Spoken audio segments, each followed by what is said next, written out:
13 minutes ago, Tan Songyun finally speaks out on Shukai controversy. You don't know the whole truth. By Starcast Media. For weeks, speculation has run rampant. Whispers, half-truths, and viral clips fueled the fire. Did Shukai betray Tan Songyun? Why did Wang Yebo get involved again? And most importantly, why had Tan Songyun remained silent until now? Just 13 minutes ago, Tan Songyun shattered the internet by stepping in front of flashing cameras, her voice trembling, eyes heavy with emotion, and finally, spoke the truth no one saw coming. The truth that rewrites everything we thought we knew. I stayed silent because I was protecting him. With over 12 million viewers tuning in live, Tan Songyun began her address sitting alone on a dimly lit stage, her hands shaking slightly as she clutched the microphone. The press conference was supposed to be about her upcoming drama. It became a confessional. I know everyone's asking where I stand, she began. I know you've seen the fight. I know you've seen the hallway footage. But what you haven't seen is the part of the story I've been carrying alone. Her voice broke on the last word. The crowd held its breath. I stayed silent, she continued, because I was protecting Shukai from a truth he wasn't ready to admit, and I was protecting myself from losing him. Flashback, the night of the hallway incident. Rewinding to 2 weeks ago, the moment that set everything ablaze. Security footage leaked showing Shukai storming out of a hotel suite, shirt half untucked, eyes blazing. Mere seconds later, Wang Yebo appeared from the opposite end of the hallway, grabbing Shukai by the collar, yelling something the camera couldn't catch. Tan Songyun ran out after them, barefoot, crying. Speculation exploded. Did she cheat? Was Shukai confronting Yebo over a secret meeting? Did someone lie? Today, we finally have the answer. Shukai never cheated, but he did lie. Tan Songyun, visibly emotional, revealed the truth no fan was prepared for. No, Shukai didn't sleep with anyone else. But he lied about something that broke me. She hesitated. There was a letter. I found it 3 days before the fight. It was addressed to Wang Yebo. Gasps erupted. It wasn't romantic, she clarified. But it was honest. In it, Shukai admitted he thought I was drifting away. That maybe, deep down, I never stopped loving Yebo. Shukai's heartbreaking words revealed. In a private note he never meant her to see, Shukai wrote. She still cries in her sleep sometimes. I wonder if she dreams of you. And I hate that I'm not angry, because I'd rather lose her to someone she truly loves than hold on while she disappears inside. Tan confessed, I read that and realized, he was hurting just as much as I was. But instead of talking to me, he talked to Yebo. Why Wang Yebo was at her room that night. Tan addressed the second major controversy, the viral clip of Wang Yebo leaving her room past midnight, hours before the fight. He didn't come for me, she said quietly. He came for Shukai. Wang Yebo, it turns out, had been invited by Tan to help save her relationship. I didn't want to lose Shukai. I thought maybe Yebo could talk to him. Help him see that I'd made my choice, and it was Shu. But what was supposed to be a conversation turned into a storm. Shukai walks in too early, and misunderstands everything. Unbeknownst to Tan, Shukai walked in mid-conversation. All he saw was Wang Yebo sitting too close. Her hand on his. Her eyes, soft. He lost it, Tan admitted. And I don't blame him. But he didn't stay to hear the truth. Security intervenes, the fight that shook the industry. The hotel fight that followed made headlines for days.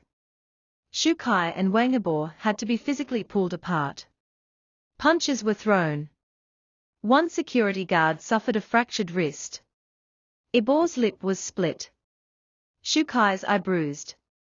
The worst part? Tan said. It was all avoidable. If we'd just talked. I never chose Ibor over Shukai. Tan leaned into the mic, her voice steady now. I never chose Ibor. Not this time. I chose Shukai, again and again. But he has to believe that. I can't keep fighting for someone who's always waiting for me to leave. Backstage bombshell, Shukai breaks down after broadcast. While Tan was finishing her statement, an insider from the broadcast studio leaked a private moment captured backstage, Shukai watching the live stream from a monitor, tears streaming down his face, whispering. She still chose me. A second later, he stood up and ran, no one knows where yet. Wang Ibor's reaction, silence, then a message. As fans waited for Ibor's response, his studio issued a brief statement. He never meant to cause harm. He was asked to help, and that's what he tried to do.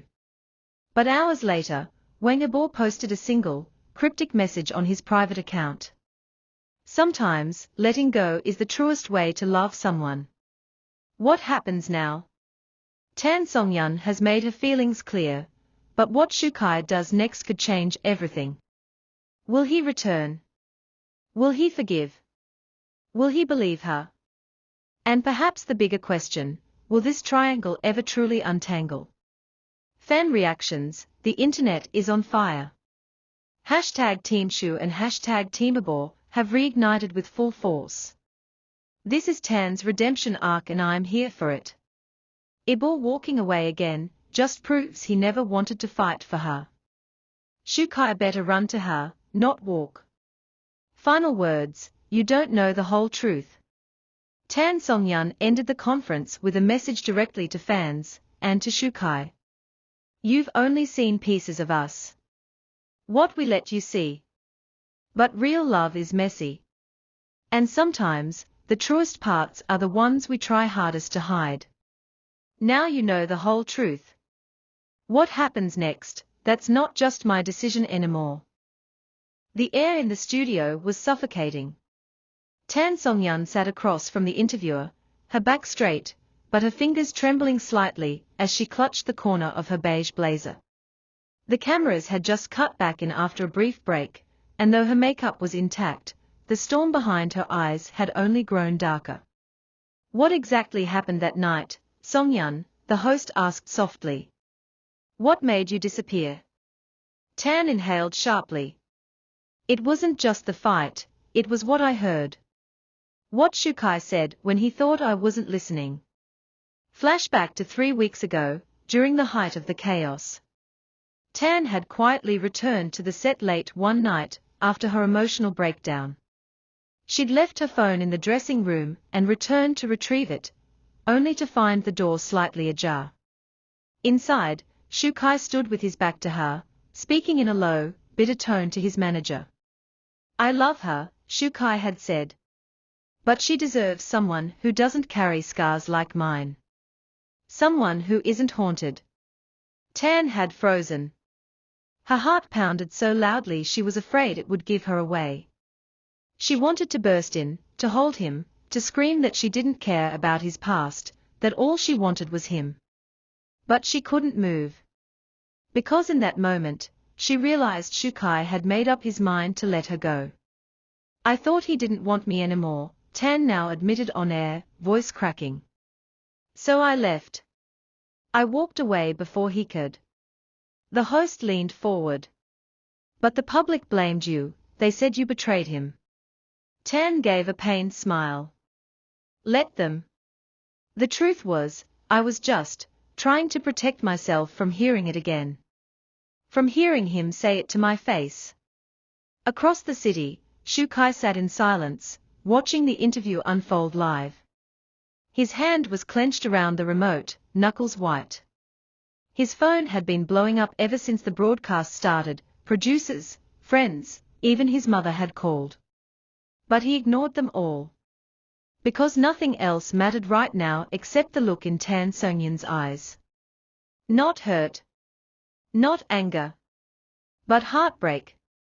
I thought I was doing the right thing, he whispered to himself. I thought pushing her away would set her free. Shukai stood up, grabbed his jacket, and headed out. Meanwhile, backstage at the studio, the segment ended. The lights dimmed. Songyun exhaled a breath she didn't know she'd been holding. She turned to her assistant, who quickly wrapped a coat around her and handed her a phone. It vibrated in her hand. "Shukai, I'm outside.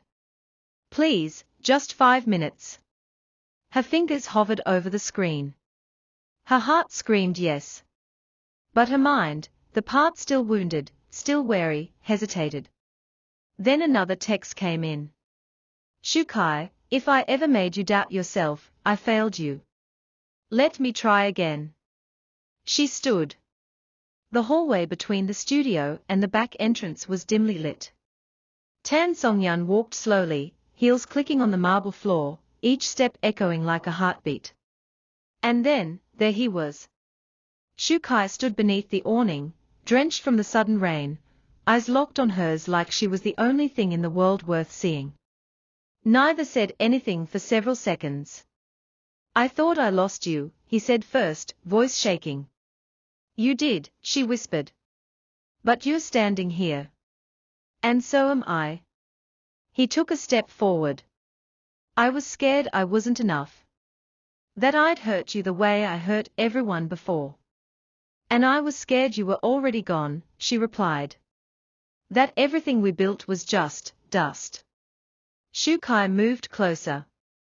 "Do you still love me?" A single tear slipped down her cheek. That was never the question. In a split second, his arms wrapped around her, and she collapsed into his chest like it was the only safe place in the world. For the first time in weeks, the silence between them wasn't hollow, it was healing. But just as they started to find their way back to each other, a new storm brewed on social media. A leaked video surfaced within minutes of the interview ending, grainy CCTV footage from a hotel hallway. It showed Wang Yibo entering Tan Songyun's room late one night, and not leaving until dawn. The internet exploded. Fan wars erupted instantly. #AborSongyun trended within 10 minutes. Accusations flew, betrayal, secrets, even staged drama. And worst of all, screenshots of Shukai, still outside the studio, staring down at his phone as the video played. He looked shattered. Back in the car, Tan Songyun's phone buzzed again. This time it was a call, from Abor. She hesitated. Shukai noticed. "Is it him?" he asked. She nodded. He didn't say anything for a moment, then quietly added, "If you need to answer that, I'll understand."